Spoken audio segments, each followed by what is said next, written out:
Welcome to another episode of Alfacast. My name's Mike Winner, and I'm here with Dr. Barre Lando from Alfa Vedic. And today we are going to dive deep into the science of getting rich, which at first hand doesn't sound like something we would normally cover. But as we go into this today, we're going to find out that this is actually maybe the most Alfa Vedic, if you will, topic we've discussed so far, because it really dives into the truths and realities that we always talk about with the nature of the universe, the nature of our reality, basically how we are creators, consciousness creators on this plane, and how we can manifest whatever we want, whatever, as long as it's according to natural law, it can essentially be created by our own thoughts. And there's this book by Wallace Wattles that, as you can see, I've got copious notes. I've read through it twice in the last couple days, and don't let it's kind of funny. It's just like a really cheesy cover. I got a cheap one. This is my cheap paperback for those that are watching on video that I bought. I'm actually got a hardback that's also coming. That'll be in my library, but this is my workbook one. And so I've got it riddled with notes. Every page is chock full of pragmatic information. It's really a system that this guy developed. And he was from the turn of the century, actually. I believe he wrote this in the late, maybe right around 1900. And he was the author of numerous books. This is his best-known books, of his books. And he experienced failure after failure in his early life until, after many years of study and experimentation, he formulated a set of principles that, with scientific precision, create financial and spiritual wealth. And I think that's one of the key aspects too, spiritual wealth. And we're going to get into this. This is not some cheesy get-rich-quick seminar we're doing today. This is not something we're selling. This is much deeper. And it's going to tie into a lot of the real science that we talk about a lot, which is really cool. And, this is a tough subject because of the nature of where we are now in the 21st century, where our culture has gotten, and our relationship to money and the rich, if you will, and wealth. And as we stress a lot, we live in a world of inversion where everything's flipped upside down. And so, especially in the United States where we live, where we are supposedly in the land of the free and where people can come to prosper, which was the basic tenets and philosophy of the founding fathers, or at least those who originally brought forth the spirit of the Republic of the U.S., we've strayed far away from that. And there's been a lot of bastardization of the concepts. And this notion that we're getting into today is not capitalism. It doesn't relate to socialism. It's no isms, if you will. It's just strictly natural law. And it's something based around a very spiritual notion, if you will, about the nature of man and why we're here. And really what we're going to get into today is it's essentially our moral obligation to do as much as we can to fulfill our role here as creators on this planet. And in order to do that, due to the nature of the physicality of this simulation, if you will, that we're in, we need money, or we need the means to be able to live fully, as full as we can. And yes, there is the notion that there are those Zen monks up in monasteries sitting in a room praying all day and fulfilling their role spiritually. But I think what we're going to get into even in more depth today is that those monks can go a lot farther. And actually, the true powerful humans on this planet are the movers and shakers out there that are increasing their wealth through the proper means, which this book goes into. And this is not what you think. This is not getting rich through one of the main tenets we're going to get into is this is all about attracting financial success through creative thought, through being a creative force on the planet. It's not about putting anyone down. It's not about competition. That's going to be a big thing we're going to get in today. It's not about limited supply and demand. It's not about any of the stuff capitalism talks about. This is actually a much more etheric, if you will, spiritual, deeper sense of the way the world works and how we, as the creators on this plane, in our true nature, must do this in order to help fellow man, help ourselves, and really fulfill our total potential. So this is going to be a really fun and exciting talk today. Barre, do you have any initial words for this from your perspective? Well, I would like to share with people how you can make $10,000 a week from home. Ha ha! Bingo. Yeah, we're going to get into that. Oh, that's not the one you were talking about? Oh, this is a different one. Yeah, but that's okay. Sorry. That's great. Yeah, no. I think a lot of people see the tagline of this and go, "Oh God, one of those." Hilarious. But yeah, I know you're going to have a lot of amazing things to say today about this because it really is going to tie into waveform mechanics and how the simulation theory and all this works. So yeah, let's just dive into it, and we'll kind of go into the initial concepts and notions of the philosophy behind what Wallace Wattles is talking about. And then we can kind of get into this more of the specifics, and I'll just kind of start walking people through the discussion here and the actual science behind it. It's an actual practice. So just like if you're trying to be the best athlete or learn a martial art or skill or be an amazing musician, it takes practice and it takes a certain methodology and skill set and an actual mental discipline. And that's what all of this is about. And also a spiritual discipline. And so just some philosophical background behind a lot of the notions of this practice of the science of getting rich. It really comes down to like a Hindu origin. This is a Far Eastern concept that there is a one substance. And that one substance, whether we call it source or the ether or what he calls the formless substance, it is present universally throughout the entire universe. And we'll get into what this substance is and how we control it and how we manipulate it as consciousness. But it's the foundation of a lot of all Oriental philosophies and the great Western mystic traditions. And if you want to get a little more background on one of my favorite philosophers of all time, Descartes, big into it, Spinoza, Leibniz, Schopenhauer, Hegel and Emerson are two big authors too that have this as their philosophical background. So highly recommend reading those guys. And one other thing I want to get out of the way right away is that I feel like in this culture, especially in the modern world where we're at now, because of the bastardization of a lot of these concepts and because of the fact that humanity isn't aware of this really, so there are those the predator class, if you will, have been able to dominate and essentially invert these concepts to control and create wealth in the unsavory way, if you will. And it's a way that is not, it's a way through competition. It's a way through control and force and manipulation. And the only reason they're able to get away with this, well, Wallace Wattles has a really interesting perspective on this, which we'll get into. But from my personal opinion is because humanity isn't aware enough how to pull the financial and how to accept the financial wealth and essentially live in a very rich way. So there is this, because of the way nature works and because it's always extending towards more and more wealth and because it's always trying to essentially have increase.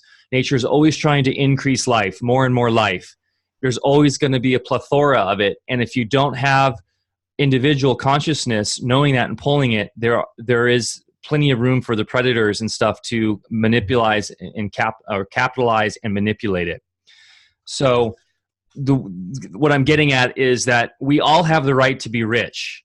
If we go about it the right way and the way this book and how we get into it today, it's actually our moral duty to become rich. And that sounds crazy, but once we get into it, we'll see why. Because by having the ability to fulfill your three aspects of your life, which is, or you could almost say four, but your body, so the health of your body, the health of your mind, and the health of your soul, and I'll actually throw in the health of your spirit too. in order to completely fulfill those, you need money on this plane of existence. You need the ability to afford to be able to have the time. It's all about having the time. And if you're constantly struggling to make your rent, to pay your bills, to put food on the table, you're not going to have the time and ability to flourish. So in order to live in our complete fullest self, we need to not worry about money. And not only not worry about money, but have such an excess that we can thrive, so that we can develop our mind, so we have time to read the great philosophers and read the great works of art and enjoy going to plays and going to museums and traveling the world. For our soul, we need to have the time to be able to help others. And that's going to be a big thing that we're going to get into, is to have the money and the wherewithal to help others, and to extend the idea of increase, where we are always pushing this idea that we are increasing others around us and ourselves, and further going. So just like any great athlete or any successful person you can think of, I mean, think of someone like a Michael Jordan. And while he was extremely competitive and probably going about it in some of the wrong ways, and you could see in his life he's had some tragedy and some pretty tragic stuff happened to him, and some downfall, maybe because he's not totally following the way. And that's something that Wallace Wattles talks about is developing your wealth through the way, which we'll get into. But he's always was striving to be better and better, and to be with the best all around him, whether it's his basketball, his golf, the way he was developing his business, always striving to be better, never complacent. And that's really, if you look at nature, with evolution, with real evolution, and how nature is always moving forward. The universe is expanding. Nature, as far as evolution, is always trying to get better. And so as consciousness, we need to be striving for that too. In order to do that, the easiest way to do that is by being rich, quite frankly, so that we're not struggling day to day to pay bills. So a really important notion is that we all, as humans here, have the right to be rich. And unfortunately, it seems like this concept is often looked down upon now, that it's the rich that are the evil ones. We see it in the political narratives these days, that it's the rich's fault, tax the rich more. And in many ways, yes, we live in a current paradigm because of our lack of knowledge in terms of a lot of these concepts. There is, once again, that predator class that is inverting reality and actually pushing this narrative. That it's kind of funny. They're the ones that are manipulating, controlling, but they're also pushing this narrative that it's evil to be rich, while they themselves are the rich ones. So some really fascinating concepts in here. But there is nothing wrong in wanting to get rich. The desire for riches is really desire for a richer, fuller, and more abundant life. And that desire is praiseworthy. The man who does not desire to live more abundantly is abnormal. And so the man who does not desire to have money enough to buy all he wants is abnormal. So really, really just fundamental things here.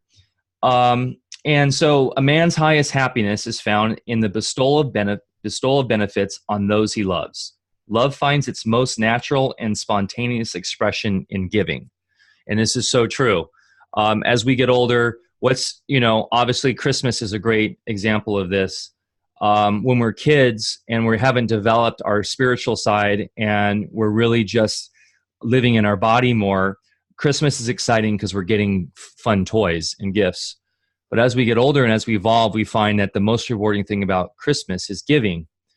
And, it's the Christmas Carol story, right? And the ability to give with the plethora of bounteous physical riches, is something that I think all of us would like. So the thing we're going to really get in today, though, is that this is a science, and it's based in fundamental scientific notions. And this is something that I think Barre is really going to help us out with today. But there are some misconceptions that we want to cover real quick, that this is stuff that I always thought too about getting rich. And, I really want to first and foremost just set those in stone that we all understand that it's okay to get rich. If we follow the right steps and the right path and we do it according to being creators on the planet, we'll see not only that it's all right to be rich, that it's imperative to be rich. And it can really solve all the planet's problems. So a couple misconceptions here I wanted to just nail down, because these are things that I always thought, and there were things I would tell my kids and stuff, and it's really interesting. So getting rich is not the result of saving or thrift. Many very penurious people are poor, while free spenders often get rich. Nor is getting rich due to doing things which others fail to do. For two men in the same business often do almost exactly the same things, and one gets rich while the other remains poor or becomes bankrupt.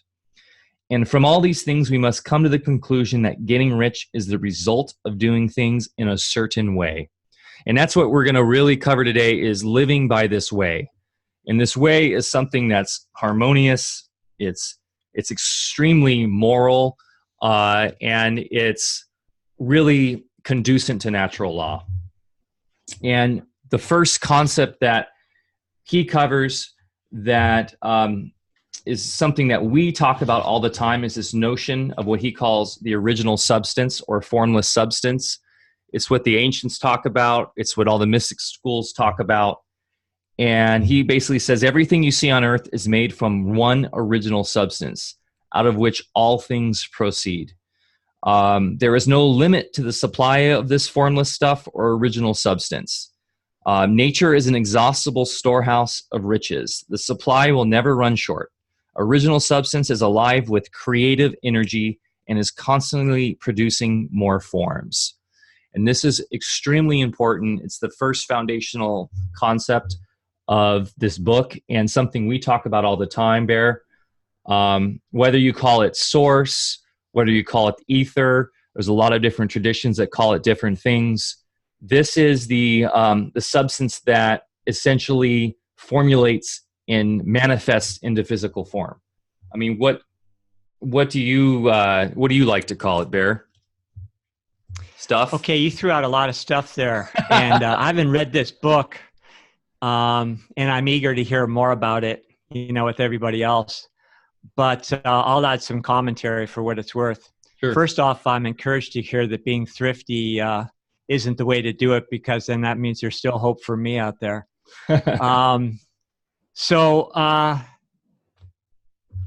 if we look at getting rich, if we get into the pure scientific principles of how that happens, which we can relate everybody from Walter Russell to Napoleon Hill and to others that understood how that actually happens. If we think of money as the end goal, and if we lose sight of how we're actually making it happen in the pursuit of money, then we unknowingly or unwittingly bring ourselves right back into the polarity consciousness and into the illusion.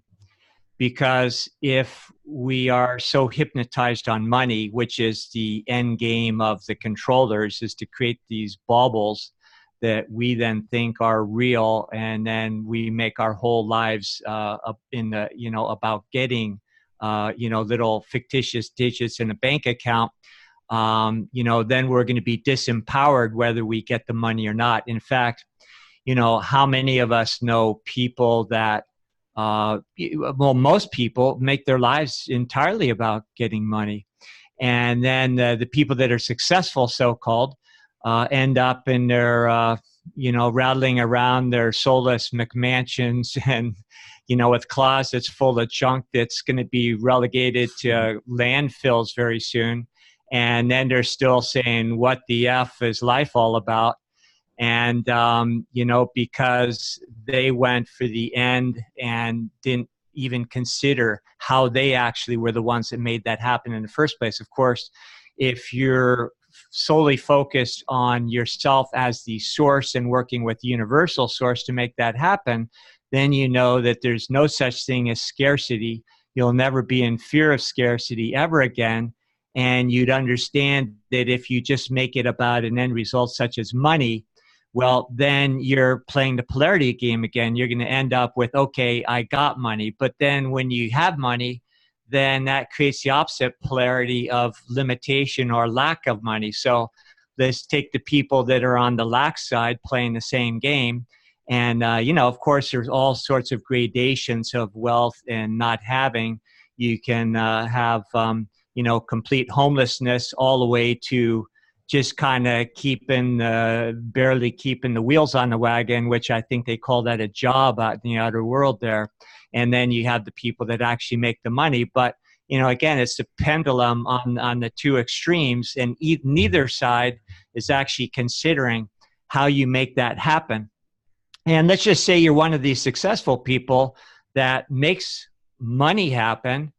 Well, now you've created something on one side of the polarity swing, but we are not considering that money, or what we think of as wealth in that way, is only one dimension of our life. So if you create that kind of plus on this side of the ledger, well, you're creating a minus on some other side, and it may not come out in your bank account, but it may come out in your relationships. It may come out in your health. So when you go to the understanding of the science of creating and our divine right to create, and in fact, any notion to the contrary that it's not our divine right is actually nothing but human arrogance.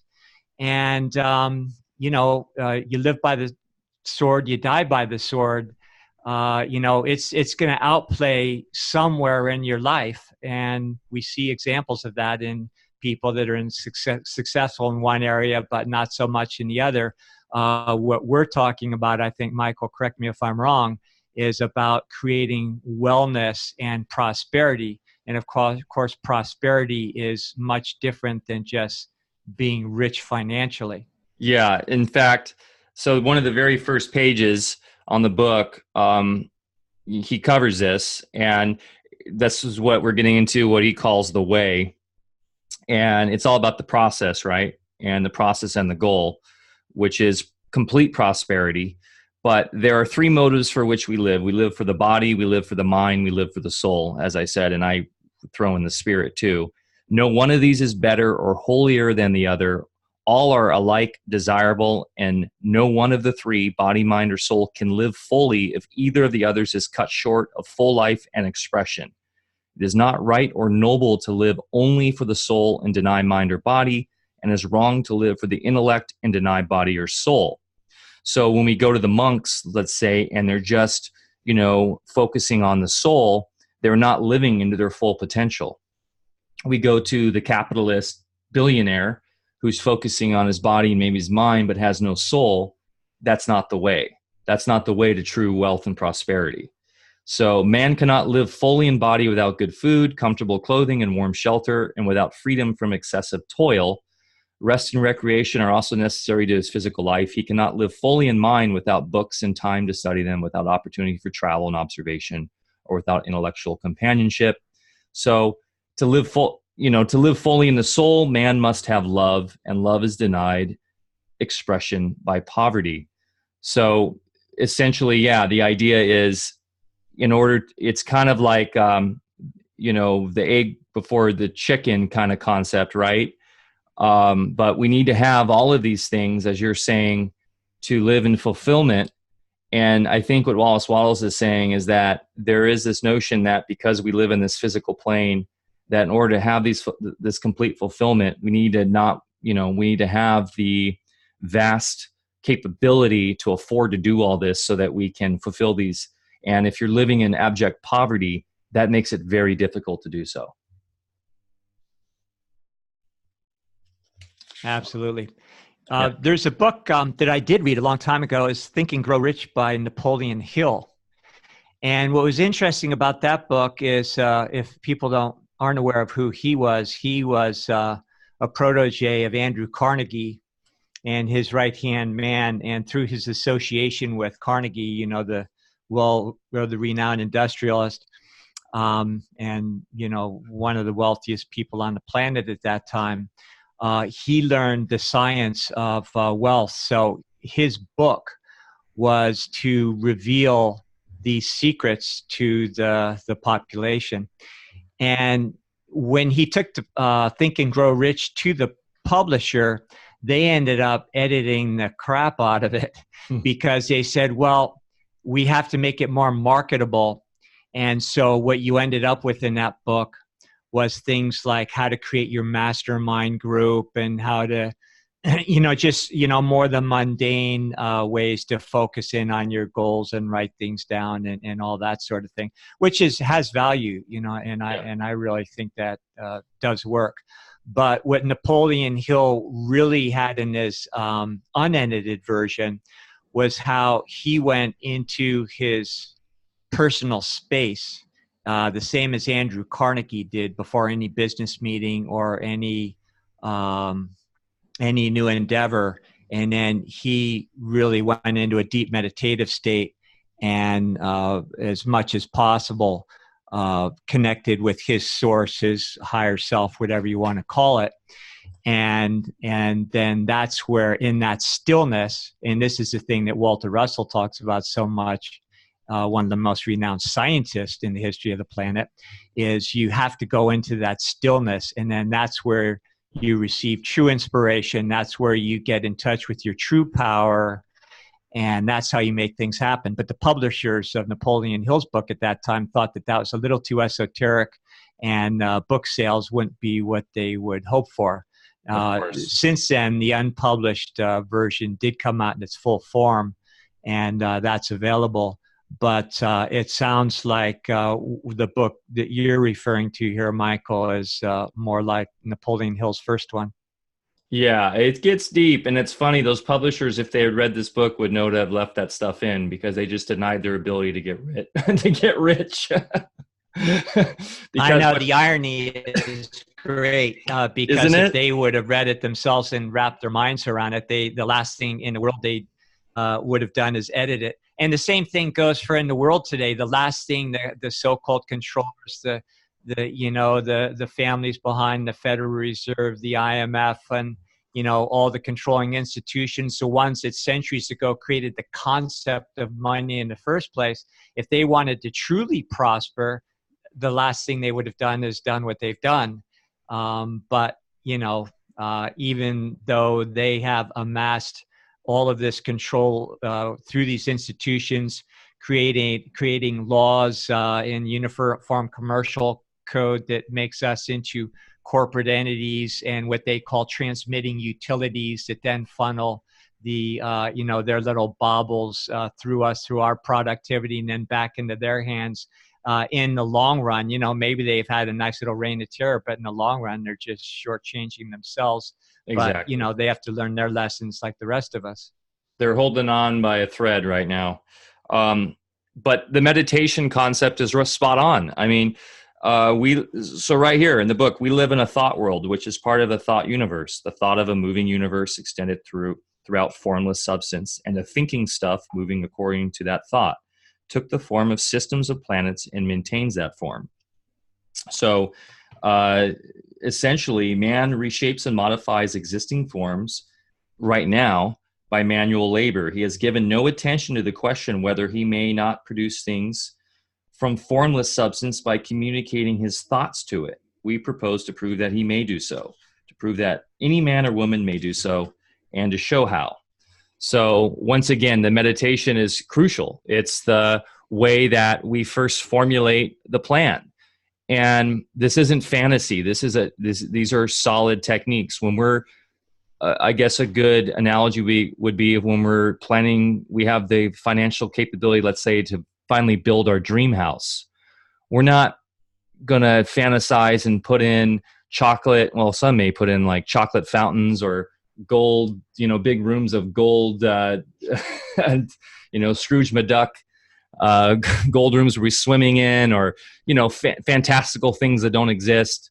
No, we come up with a structured plan, and it could be a brilliant palace. It could include all sorts of amazing things, but it's an actual real structure. It's a real plan. It's something that is really thought up in great detail so that it can be executed and can be built. And that's the same way with our life. And essentially, that's the number one thing we first must learn, is that thought is the only power which can produce tangible riches from the formless substance. And so that's the first thing we need to start doing, is having a practice where we convey these thoughts so that we have our end goal. And, I think that's something we all struggle with, is that it's something I struggle with, that I can think that, hey, I deserve this. I can be rich. I can have the wealth. I can have extreme success. It's funny, in my 20s, my goal was I always said by the time I was 30, I'd be a millionaire.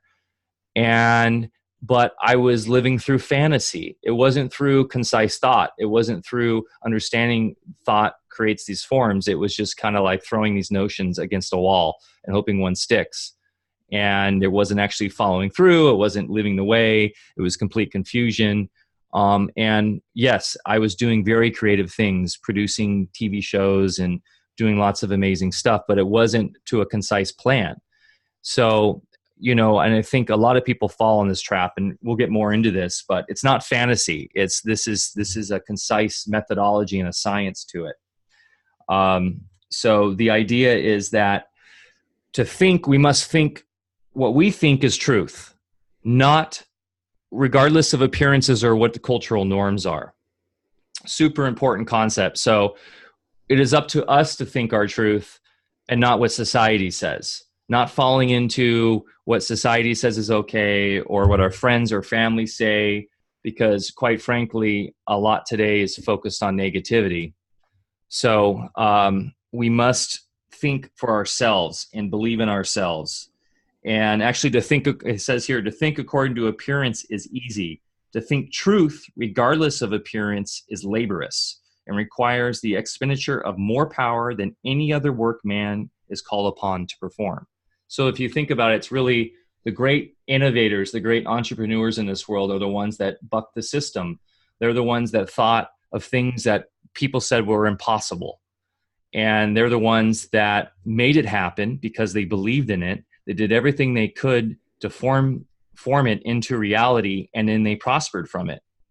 And we see this like a classic example, and the live stream might be frozen. So if it is frozen, we apologize. I don't know what's going on here. If someone could throw in the chat that we're still good, that would be great, because right now it's frozen on my computer. But either way, a great analogy that I was thinking of on this, I mean, this is really the American way, right? This is the true, concept that is like why people came to America, was to live their dream. It's really kind of fascinating to see all these great American stories. Rock stars are a great example. The rags to riches stories, right? Of someone who had amazing talent and skill, or maybe a bit of luck, but had this vision that as a kid, were going to be a rock star. And they had this crazy hero journey where they have this vision and they execute on it, and they believe in themselves, even though they get kicked down and knocked down, and they actually manifest it, and they become massively famous and extremely wealthy, and then they lose the way. And whether they get into competition and worrying about, the scarcity of their fans and losing it to other rock stars, which we see 1,000-fold, or they get into drugs and they lose their soul way or their spirit way. They lose that. In a way, it's kind of like an innocence, right? It's just like the way that we naturally should be acting. They get caught up in appearances. They get caught up thinking of what society says, what their agent says, what their manager tells them to do, what their PR person tells them to do, and they lose the way, and they have the great fall. I mean, how many movies have been made on this exact story? So really, really cool is that, thinking is truth, and to stick to your guns and follow your passion and follow your goals, and not give into what society says. And so and staying positive, that's another big thing in this book we'll get into, is staying away from the negativities. And I was kind of triggered on a couple of these things, because he mentions that getting lost and away from your goals and like going and doing charity work is not the point. You're not helping yourself, because what you're doing is you're going into the negative, and you're delving into poverty, and you're delving into these people's situations that are not on the way towards vast wealth. Because if you stick to the way and you follow this, as you gain this wealth, then you have the power and the ability to then truly help those people by showing them the mass increase of life and how they themselves can follow this way and not be ingrained in their own poverty or their own negativity, their own down and out nature. And we see this in society a lot right now, of course, is this notion that, this negative notion that there's scarcity in the world, and that we're all, we must help each other and sacrifice. You see it in the EU right now, and a lot of economic systems, sacrifice, because we have scarce resources, and we're dealing with monetary issues, et cetera, which, as we all know, is created and fabricated by the system that Barre was mentioning. So staying away from all that is key, and just staying focused on yourself. It sounds, really on the top level selfish, but you're doing a noble duty, you're doing a noble act, and it will only help the world. Think if everybody was doing this, and everybody had vast wealth, and we're doing it in a way that was, and we'll get into it, it's helping your fellow man, because the only way you can ascertain this is by having complete, total healthy soul, spirit, mind, body. And in doing so, it's all based around love and giving. So you are achieving this wealth, and in doing so, in the natural way, you are helping everyone around you. So the great entrepreneurs are giving jobs to people, and the great companies out there are not just giving people jobs, but they are helping those people that are working for them grow to become their own entrepreneur, or start their own business, or move up in the company where they end up taking over the company, or start another one. And knowing that, this is the next big point, that it's not through competition, it's not through scarcity, that those people too can also have the infinite ability to create out of the ether as well. And they can create a company even in the same space and have just as much success as your company. And this also can lend to having business partners and not being competitive within your own business partners, where you feel like maybe somebody's not pulling their way. And so now you start having fear that they aren't as worthy, if you will, of the percentage of the company or equity, whatever. Doesn't matter. As long as you're focused on your own creative way and lead by example, and show and provide them the notions of this increase, of this natural ability to earn, they will follow suit, or you will just be able to empower them enough where it doesn't matter. So it's really positive. It's like not focusing on the negative at all. This one substance desires to live more in you, hence it wants you to have all the things that you can use. You must want real life, not mere pleasure of sensual gratification. Life is the performance of function, and the individual really lives only when he performs every function, physical, mental, and spiritual, of which he is capable, without excess in any. So we're not talking about bling here. That's another misconception, and what we see when we're talking about getting rich, getting bling. The true person living the way never talks about their wealth, never shows it off. And that's not to say you can't have amazing things and enjoy life. If you're really into beautiful, fast cars, you can enjoy that, because that is in a way a fulfillment of somebody else's way of making this amazing work of art that is an automobile. But what we see in like hip hop culture and getting rich is it's putting down others. And that's a big thing. It's not increasing life. It's taking away from life. It's demeaning life. It's about being a gangster and getting your bling and like getting your one-uppance on others. And that's the complete inversion.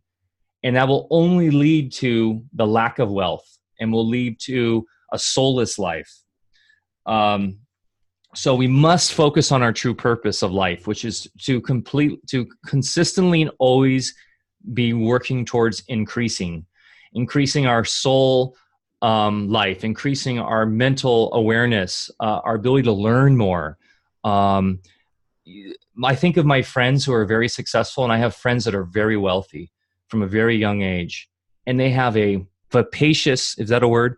They have a voracious, hunger for educating themselves, for experiencing life, for going to things and doing things, from traveling to going to the Alps to ski to running the Boston Marathon, trying new things, doing crazy stuff, living a wild and crazy, amazing life. It's super exciting. And by doing that, you affect all those around you.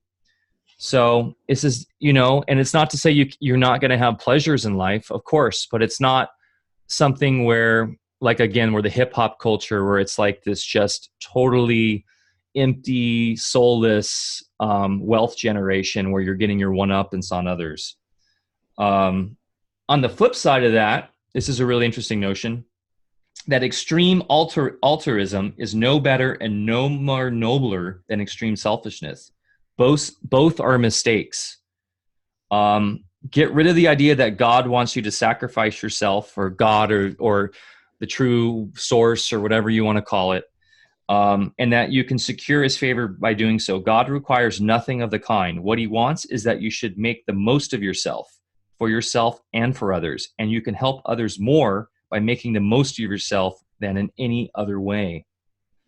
This is really big. Remember, however, that the desire of substance is for all, and its movements must be for more life to all. It cannot be made to work for less life to any, because it is equally in all, seeking riches and life for all.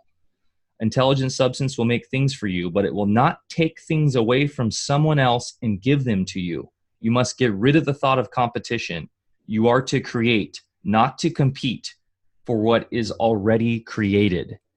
And this is huge, because what are we taught about currently getting rich, and about capitalism, and about the way of business? It's a competition, supply and demand. You must outcompete your fellow man. And it's really what this is getting into, and what I'm sure, Barre, what the book you were mentioning talks about, is that it's actually the exact opposite. It's cooperation and creation, just how nature works. So that's probably one of the biggest takeaways that I had from this was that it's not about competition. I'm not saying that competition can't be healthy in certain aspects, like when we're talking about sports and stuff. But also, if you think of the great sportsmen, what is sportsmanship? Sportsmanship is about helping your fellow man. It's about being creative in your sport, right?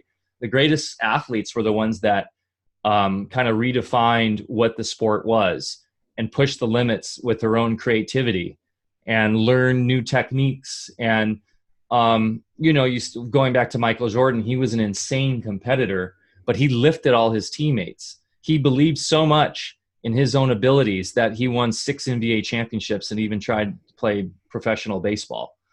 I know they're crazy competitors too, but it wasn't competitiveness to the detriment of his teammates or to the detriment of his success as being the greatest. It did drive him, but in the end, it was him as the utmost creator in the sport. Michael Jordan, to me, is my favorite basketball player of all time because he pushed the limits beyond what anyone thought was possible. And I'm sure, Barre, you being an athlete, I mean, what do these concepts mean to you? Because I know you could have probably played professional football. You played D1. You're really humble about it, but you played in the big level of college football. And so being in that competitive side of life, what's your take on that idea? Yeah, first off, as an aging athlete, anybody will tell you your athletic career gets better the older you get. So that works for you. Anyway, we like to sit around and tell war stories and everything. But that aside, yeah, I get you, because I did play at a good level, and not just in football, but other types of competitions.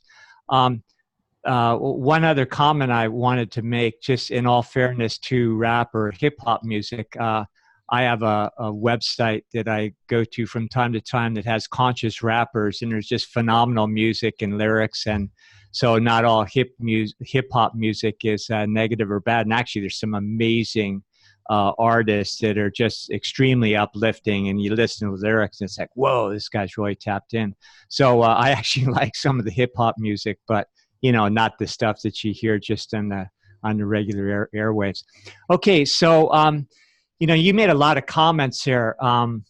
You were going back to everything from athletes to musical artists that made it big and famous and all. The moment their downfall began, those that went in that direction, it's because what got them there, which was daring to be free in the first place and just do their own thing, when they got a measure of success, then they started focusing on that success as their source, whether it was a bank account, all the trimmings and trappings of their entourage. So you can't ever take your eye on the ball. No matter how successful you get in the outer, you can never forget how your focus and your ability to create those forces, to mold those forces on the universal canvas got you there in the first place. So when people really get into hanging on to their money, managing their money, trying to stay famous, and then falling into formulas to make sure they, at the expense of the creativity that got them there in the first place, that's it. So again, it goes back to not forgetting the source that got you there in the first place. Another important point you mentioned is we're taught that being prosperous or wealthy requires us to be sympathetic to people that don't have. Now, sympathy is a sentiment, and don't confuse sympathy with empathy. Empathy, of course, is the ability to understand that we're all in our self-made simulation, so to speak, and we all know the challenges, no matter what our outer situation looks like. We all have our challenges, and we also were born into circumstances that were the exact perfect thing we needed for our soul evolution. And in that, whether you're born into a wealthy family or the opposite, we still have the ability. And of course, there are many examples throughout humanity of people that make good no matter what their beginnings. And they will tell you the same thing that, Mike's relating through this book here today. So when you go into sympathy, of course, if you understand the electrical forces that you are putting in motion when you feel sorry for somebody, or maybe you feel guilty because you have more than somebody else, you might as well throw an anchor around their neck rather than a lifesaver, because you're not only piling on their own challenges on the psychic plane that makes their plight even more worse, because you're seeing them in a limited way rather than seeing them for what they really are, which is a powerful spiritual being. If you are empathetic and really wanted to help anybody, again, you would be focused not just on your own success, but through that success, you would be creating businesses or other means where other people would have an opportunity to do what you did. That old saying, you can either give somebody a fish or teach them how to fish. And that's why the welfare state never works. That's why the welfare state was created purposely in order to perpetuate poverty. And there are many leaders of all the various cultures in our country that will tell you the same thing. It's only the controllers that tell us that we need to feel guilty or that somehow we need to feel sorry for people. The most demeaning, disrespectful thing you can do to any other human being is to feel sorry for them. That doesn't mean that if you're in a position where you can lend a helping hand that you don't do it. Yeah, by all means, we want to do that. But it doesn't happen by viewing them as less capable than ourselves. So if you look at, if you could say universal source. I like to just keep with generic terms because I'm really not, I don't adhere to any book religion. I like to just look at the science of spirituality. And when I say the science of spirituality, don't get that I'm trying to make spirituality mechanistic. It's actually the opposite.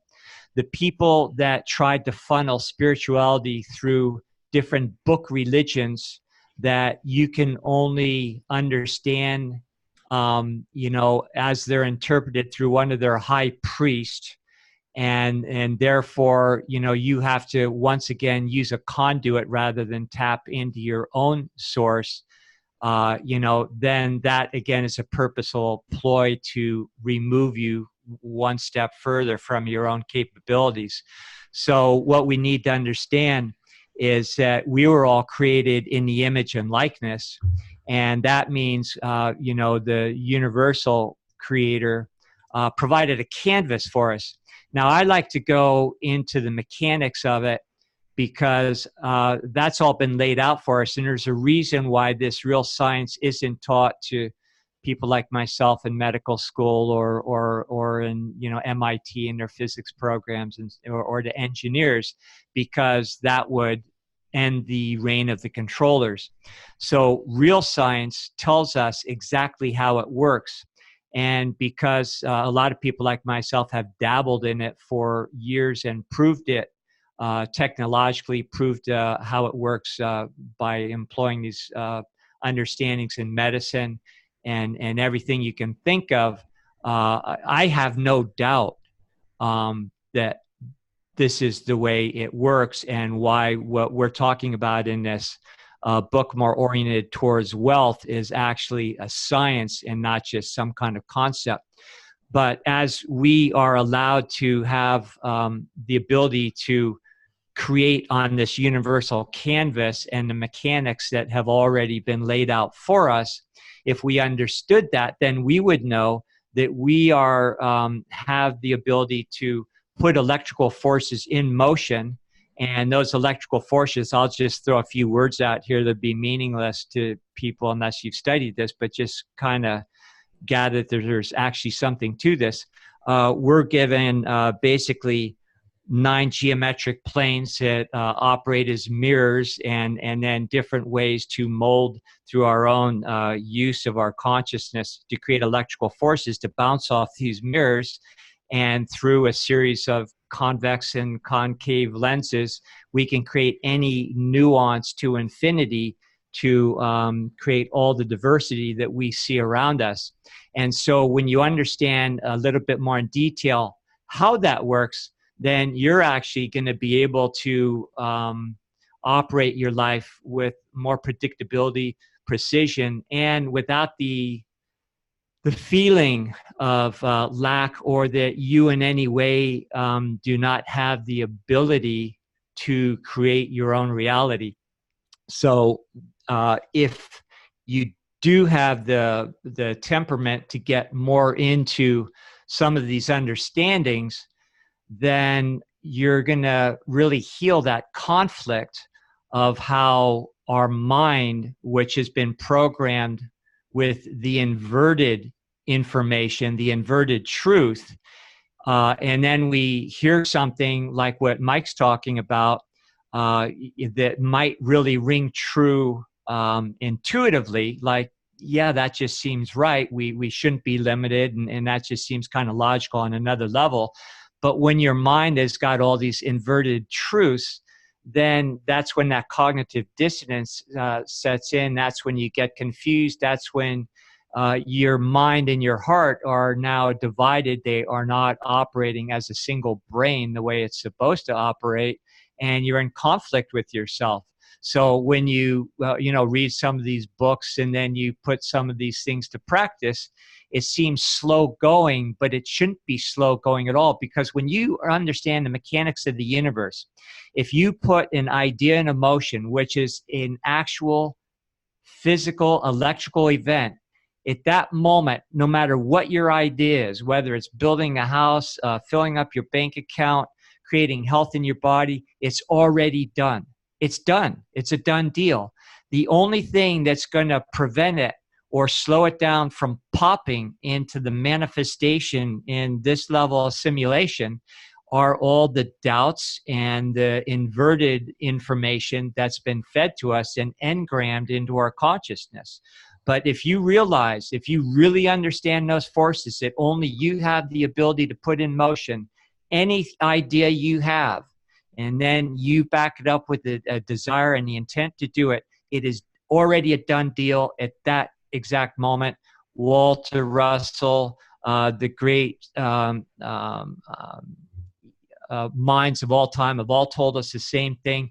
The only thing Walter Russell did is he detailed that out in a way that any modern day physicist could understand it, actually in a way that anybody could understand it. So Mike, take it from there. Yeah, well, I was going to say, you're right in line with everything this book's saying, what we know. And to go to the next level, so, and there's a lot of really amazing voices out there right now that talk about how we understand that, and we see it in our DNA, and we're starting to see how this actual physically works, where when we put thought out, it connects to some other source outside of us. And then if we need to truly believe in it to manifest it, right? We have to have faith and believe in it, in our powers. But then what they talk about in this book, which is the other side of it, we're kind of jumping forward a little more, that's fine, is that we have to know how to receive it. So it's one thing, and we're talking about, receiving the manifestation. And what's beautiful about this is that so with the notion of putting out, that you want to, let's say, create this amazing business that's going to need $1 million in funding. And you've got the vision, you've got the belief, you got the faith, right? And you've created the whole concept. It's a pull concept versus a push concept. Other people will be energized in their own way to be pulling that for you, and who have already either there, who have the capital or have the means. And before you know it, someone's knocking on your door. I heard about your business. I heard you need an angel investor. I'm a billionaire and I have $1 million waiting for you, as an example. You have to be able to know how to receive that. And in doing so, it's all about action. It's all about the action to receive it. We can't just sit in a vacuum thinking all day and expect for us to receive these manifestations. Of course, we live in a real world where we deal with other men and women and other people. And in doing so, we have to fulfill the practice in the way by actually doing the right actions. As he says here, there are very many people who consciously or unconsciously set the creative forces in action by the strength and persistence of their desires, but who remain poor because they do not provide for the reception of the thing they want when it comes. By thought, the thing you want is brought to you. By action, you receive it. So we have to be out there, obviously, in the world, acting upon these notions. And the other big thing they talk about, backing up a little bit, is we always, and this is kind of has to do with just the universal laws and the ways of being successful with your soul and spirit, is give every man more in use value than you take from him in cash value. Then you are adding to the life of the world by every business transaction. And this is the means in which your wealth and your riches spur on the increasingness of life. And it's an extremely important notion. It's what's going to help you become more and more successful. And I think to some of my friends that I know are extremely successful, and this is so true, they're always giving more than they're giving more in life value than in the cash they're accepting, or than in the monetary reward they're accepting. And that's true with any successful business, right? If you're ripping people off and you're pulling little scams and stuff, in the end, you're not going to be successful. This is really like a lot of this is common sense stuff. And then the other really important thing is gratitude. Extremely, extremely important. Essentially, the law of gratitude is the natural principle that action and reaction are always equal and in opposite directions. And so basically the idea is that whenever you are now formulating, manifesting, and seeing these riches, being gracious of them and thinking this reality, or whoever, yourself or whatever, being gracious about it is so, so important. It basically closes the loop, if you will. So many people fail to impress thinking substance because they have themselves only a vague and misty concept of the things they want to do, to have, or to become. It is not enough that you should have a general desire for wealth to do good with. Everybody has a desire. It's actually going out and doing it. So this is kind of summarizing stuff. Going out and doing it, envisioning it, making it happen, having the faith that's going to happen, acting upon it, receiving it, and being gracious about it. So a basic summary here is this. There is a thinking stuff from which all things are made, and which in its original state permeates, penetrates, and fills the inner spaces of the universe. A thought in the substance then produces the thing that is imagined by the thought. Man can form things in this thought, and by impressing his thought upon formless substance can cause the thing he thinks about to be created, as Barre just expressed and explained scientifically with the electrical systems that are present throughout the universe. In order to do this, man must pass from the competitive to the creative mind. He must form a clear mental picture of the thing he wants to do, and with faith and purpose, all that can be done each day, doing each separate thing in an efficient manner. And this is kind of one of the last big things, is doing everything in the most efficient way possible. And I will be honest, this is probably one of the things that I fail at the most, because I have so many likes and interests in the past that I'm not always most efficient with my time. And this is really great practical advice, and basically saying that in every action that you do in your day, you must advance towards this complete fulfillment. So every little action that essentially efficiently gets us forward is a success. Every little action that doesn't is a failure. And that's okay. But we must fill our present places with these little efficient tasks. Otherwise, we are not helping ourselves or helping society. So what he calls it is the world. What he says is the world is advanced only by those who more than fill their present places. Super important. And so that means is that you are every day striving. You are being a conscious creator. You are doing better as much as you can. So some of the vices, sloth and laziness and stuff, don't play into this. If no man quite filled his present place, you can see that there must be a going backwards in everything, which is not natural law, which is moving forward. Those who do not quite fill their present places are dead weight upon society, government, commerce, industry. They must be carried along by others at a great expense. The welfare state. The progress of the world is stunted only by those who do not fill the places they are holding. They belong to a former age and a lower stage or plane of life, and their tendency is toward degeneration. No society could advance if every man was smaller than his place. Social evolution is guided by the law of physical and mental evolution. In the animal world, evolution is caused by excess of life. So once again, moving forward, always moving forward in every little act you do. Really, really cool stuff.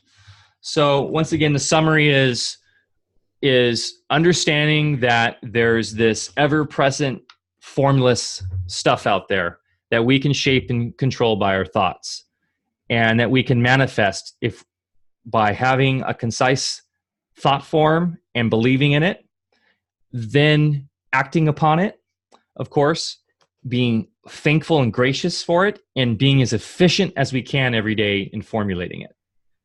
I mean, that's kind of, the basics behind it. And then, of course, getting into the right business, there's some more fundamental things that are pragmatic. Obviously, if you were born into this realm, in a certain handicap, for instance, it's going to be harder for you to excel at certain things that handicap is going to stunt you from doing, as a really generic idea.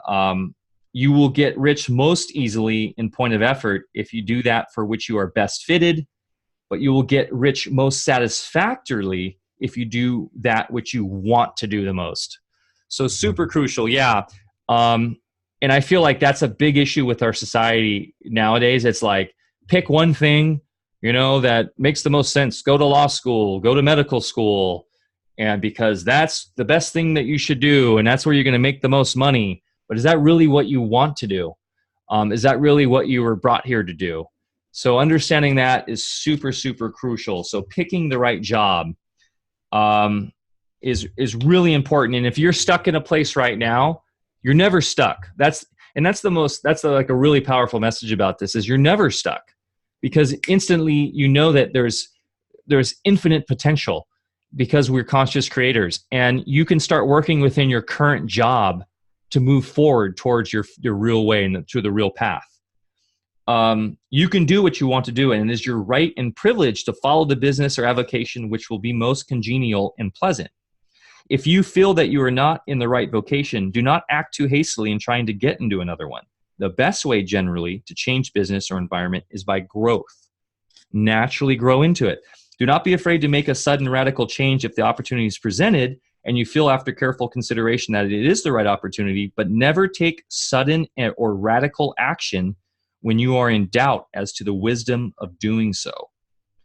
So when you are in doubt, wait, fall back on the contemplation of your vision and increase your faith and purpose. And by all means, in times of doubt and indecision, cultivate gratitude.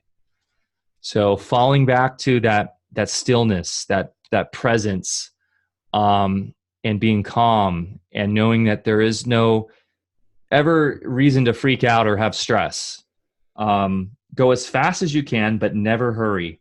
Remember that in the moment you begin to hurry, you cease to be a creator and become a competitor. You drop back upon that old plane again. As you were saying, Barre, that you're kind of going back into the polarity, if you will. Yeah. And I'd like to just emphasize a couple of things you're talking about. Do. When you get into the electrical forces of nature and our ability to manipulate those forces, it's a two-way giving universe. That means nature does one of two things. It gives or it re-gives. So if you're starting a business or anything that might have money involved, it doesn't matter. Your purpose from the start, and we do this, Michael. We have a business. In our business, we have a commercial arm. We have an agricultural foundation. We do community work. We do a lot of things, but we do these things for the love of doing them. And the purpose from the start is about, okay, what can we give? Myself at my phase of life, you start getting more concerned about, well, am I leaving the world in a better place than when I came in? And that starts to make more sense to you rather than just having your own personal success. But I think people of all generations, now even younger people, are starting to get the hang of that, because that's the way nature works. So if you're starting a business, say, well, yeah, we want to prosper, but it's not, if your focus is about getting, you're going to be very limited in your results. If, on the other hand, your purpose is what can we contribute, then you're going to prosper beyond your wildest imagination. And also take a lesson from nature that maybe what we were taught about as far as having a bank account or any kind of resources in surplus of what's even necessary just to make ourselves feel safe and secure in advance. Well, that's not the natural order. And I know in my life, maybe I'm not a billionaire, but just kind of like magic, right in the nick of time, whenever I need something or when I'm really supposed to accomplish something, the resources, the people, the support, it's always there, always there. And, after a while, you get the hang of it. There's nothing wrong with having a few extra zeros in your bank account. That's okay. But don't let that stop you from achieving what you want to achieve in the first place. So in order to get, you have to lose the consciousness of getting and just think about giving. And when you do receive in return, then you think about giving even more. And I think the best way to get over that consciousness of getting is agriculture, because when you have a love of the land and just an appreciation of the natural forces that are cooperating with you, when you're growing things, when you're cultivating the land, when you're using the abundance all around you, it gives back to you 1,000-fold. It blows my mind every day when I go out, and look at our crops and all the things we grow, and just think back a few short months ago where a few simple seeds just gave back that much abundance. So that is supposed to be the way it works in our financial life, in our relationships, in our businesses. So the consciousness of get has to be really inverted back to the truth, which it's a two-way giving universe. Give, give, give. That's the way that you're going to accomplish and receive everything that you desire. The other thing you already touched on, Mike, but we'll just throw some different words on it. You really want to understand the difference between occupation and vocation. Occupation is what we predominantly are entrained with. Like, what am I going to do to make money? And it drives me crazy whenever I'm in a social situation and somebody says, well, what do you do? In other words, they're saying, how do you make money? Vocation is really trying to find your right purpose. So rather than, again, leading with getting money, what am I here on the planet to do? And I think in ages past, for instance, when I was in college, it was a little bit more of an inclination to be involved with a purpose, a contributing sort of endeavor, rather than just making money. And that's really been twisted into just pure money motivation now.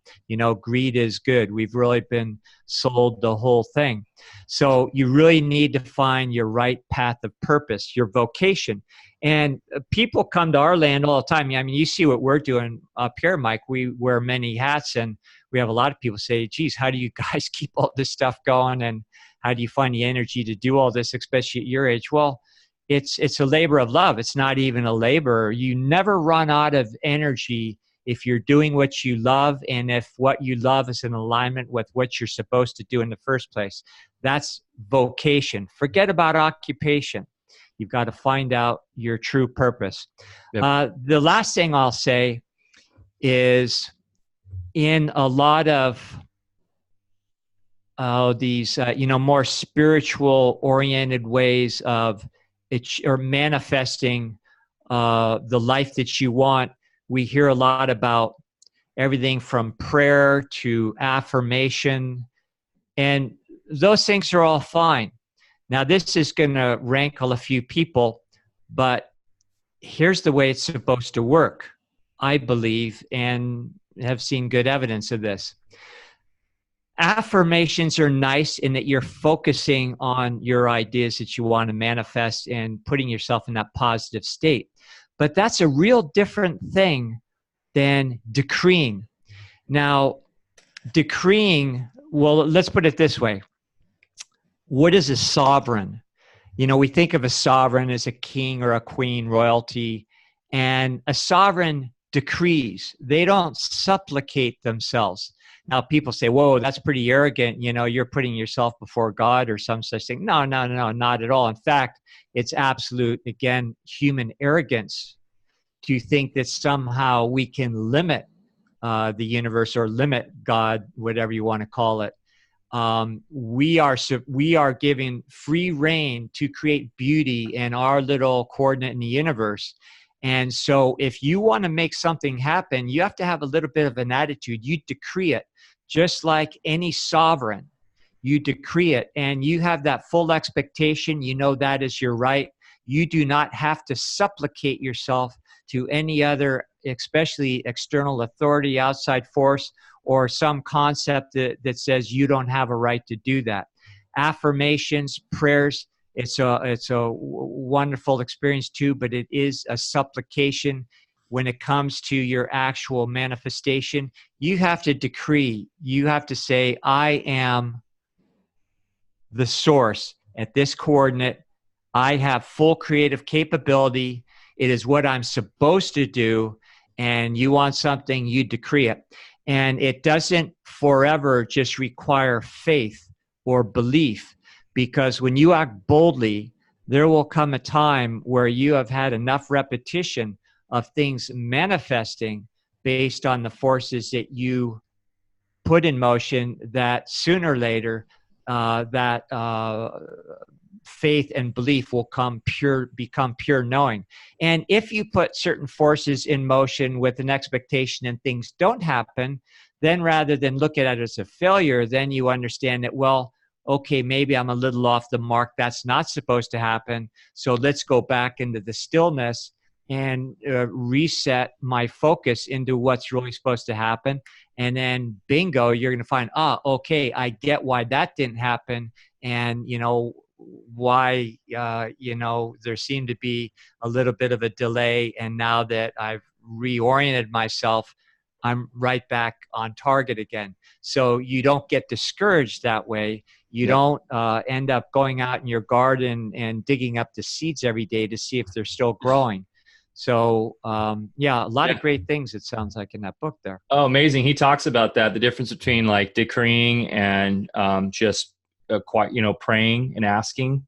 So he says, you're not asking, you're saying what you're going to do. So you don't ask for things to, like, if you're praying to God or whatever, that's not the point. He mentions that you basically state what you're doing. And that's what God has given us, or the way the universe works. That's how it works. Another thing that's interesting too is it's all about, having that healthy mental plane. So living in the present is a big thing, of course, and focusing on your present.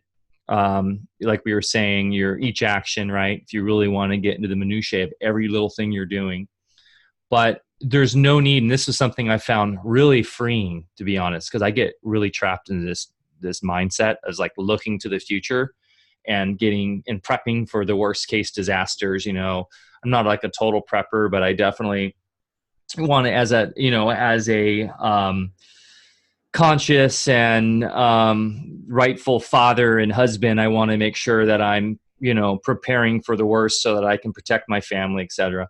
But what that's doing is that's putting you into a future mindset and getting you away from the way, if you will, or from your focus. And that's putting you off into a negative mindset, because now you're essentially manifesting the worst possible outcomes, instead of focusing on today and focusing on being extremely successful in life, which is all of those things you were just mentioning and that we've talked about today. And this isn't just numbers in your bank account, of course. This is like real wealth. This is real happiness, real success. Then if you'll be more capable of then dealing with those situations if they arise, because you'll have the capacity and the knowledge and the wherewithal and the financial ability to deal with those issues. So it's really kind of a super empowering notion to, and it's something my dad always stressed: live in the present, live in the present. And super simple stuff, but when you start to really look into it and understand it, it's actually quite challenging. And it's just, it's a practice. And this also has to do with like not getting too ingrained with the other notions of like blame and blaming other stuff. Like I grew up in like I was raised in a really poor family, or I was born into a small village where everyone was starving. Like once you understand these concepts, it doesn't matter who you are, where you come from. What if you're living under the grips of communism or living under the grips of vapid materialistic capitalism? None of that matters. And it's really actually quite freeing, where like revolution, I was thinking, is like really man seeking the ability to be completely free to generate their own wealth, right? And even if you're, he says here, it is true that existing governments keep the masses in poverty, but this is because the masses do not think and act in a certain way. If the masses begin to move forward as suggested in this book, neither governments nor industrial systems can check them. All systems must be modified to accommodate the forward movement. If the people have the advancing mind, have the faith that they can become rich, and move forward with the fixed purpose to do that, nothing can possibly keep them in poverty. So once again, super empowering. We see this constantly in today's narratives and political debates and et cetera about all this stuff. And it's really just keeping everyone down, on both polarities. We need to get past the polarities. We need to get past the left, the right, and we need to understand truth. And once we can do that, we can literally have heaven on earth here. So remember, just a couple final thoughts here, that your thought must be held upon the creative plane. You are never for an instant to be betrayed into regarding the supply as limited or into acting on the moral level of competition. Whenever you do fall into old ways of thought, correct yourself instantly, for when you are in the competitive mind, you have lost the cooperation of the mind of the whole. Do not spend any time in planning as to how you will meet possible emergencies in the future, except as the necessary policies may affect your actions today. You are concerned with doing today's work in a perfectly successful manner and not with emergencies which may arise tomorrow. You can attend to them as they come. So that's really quite freeing in a way. And so I'm looking at my YouTube feed on all these fear porn videos that I get stuck into and stuff. It's like not watching them. I mean, it's good to be aware and know what's going on, of course, and that's part of your mind health. But living in fear and constantly like prepping and stuff is not the way. Yeah, that's kind of, I mean, I recommend this book to everybody. Wallace D. Wattles, The Science of Getting Rich. I mean, it is from like 1898 or something. So there are some kind of old school terms in here and terminology. And I know I'd be interested to see if he was to be around today, what he'd think of the world, where it's gone. But definitely, I think the more people that, and I'm actually sending this book to like my brother-in-law, an old business partner, other people, because I think it's pretty powerful stuff. So hopefully we're able to give everybody a good kind of synopsis of the concepts here, and even go much deeper with Barre's knowledge and our other, people that we love, like Walter Russell and some of the great mystic traditions and such. Any final words, Barre, for today's show? No, great talk, because it has everything to do with everything going on in the world, in our personal lives, our health, and everything included. And in the weeks ahead, we're going to have some great guests, and each one of those guests is going to emphasize with their own personal experience and stories how this electrical universe really works.